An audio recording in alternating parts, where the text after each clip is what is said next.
Isang magandang umaga po sa ating lahat. Narito ang latest na weather update ngayong araw ng Lunes, February 17, 2025.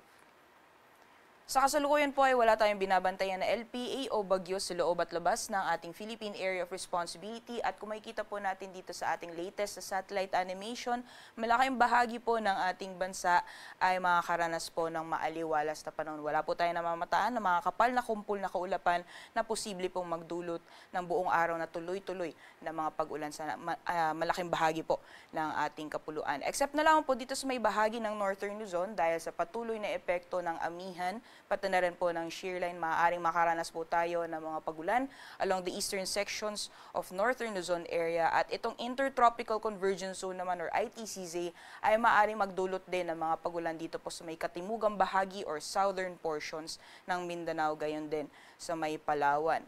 At inaasahan po natin sa mga susunod na araw ay magpapatuloy po yung maaliwalas na panahon sa malaking bahagi po ng ating kapuluan within the next 2 days or hanggang sa darating na Wednesday. At pagdating po ng Thursday, may posibilidad na magdudulot po ng mga pagulan yung easterlies, yung mainit na hangin na nagagaling sa karagatang Pasipiko, ito po sa may eastern sections ng ating bansa. Dako tayo sa magiging lagay ng panahon ngayong araw dito po sa Luzon. Gaya po ng nabanggit natin kanina, dulot po ng epekto nitong shear line, pati na rin po ng hanging amihan, ay maaaring makaranas po ng mga pag-ulan dito po sa may silangang bahagi ng Northern at Central Luzon area.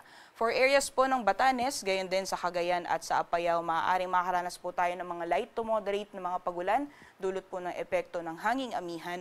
At dito naman po sa may Isabela at Aurora, maaaring maranasan po moderate to at times heavy na mga pagulan, dulot naman na epekto nitong shear line. Kaya doble ingat po sa ating mga kababayan sa mga posibilidad ng mga pagbaha o pagguho ng lupa, lalong-lalo na po sa mga hazard or low-lying areas.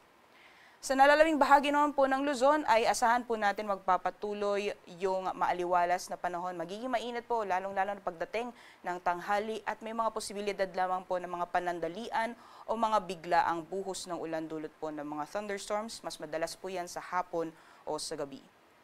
Temperature forecast naman po para sa mga piling syudad dito sa Luzon, para sa Lawag, Tuguegarao, gayon din dito sa Metro Manila at sa Legazpi. Yung maximum temperatures po natin maaaring umabot ng 31 degrees Celsius. Agwat ng temperatura sa Baguio ay nasa 17 to 23 degrees Celsius at 22 to 30 degrees Celsius naman para sa Tagaytay. Sa magiging lagay naman po ng panahon sa nalalawing bahagi ng ating bansa for Palawan, Visayas, and Mindanao area, dahil po sa epekto ng Intertropical Convergence Zone or ITCZ, maaring maranasan pa rin po yung maulan na panahon dito po sa may Basilan, Sulu at Tawi-Tawi, gayon din dito sa Palawan, although more on the southern portions of Palawan area. And for the rest of Visayas and Mindanao, generally fair weather conditions pa rin po inaasahan natin ngayong araw, except na lamang po yung mga isolated na thunderstorms na mas madalas din pong nararanasan sa hapon o sa gabi. Temperature forecast naman po para sa mga piling syudad dito po sa Palawan. For Kalayaan Islands po, maximum temperatures po natin ay aabot ng 32 degrees Celsius at 24 to 31 degrees Celsius naman para sa Puerto Princesa. Sa mga piling syudad naman po for Visayas, maximum temperatures po natin for Iloilo, Tacloban, as well as Cebu, maaaring umabot ng 31 degrees Celsius.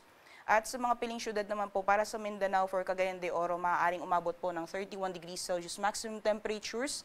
For Metro Davao, nasa 24 to 30, and for Zamboanga naman, nasa 24 to 33 degrees Celsius. Para naman po sa magiging lagay ng ating karagatan, wala po tayong gale warning or babala sa matataas na mga pag-alon.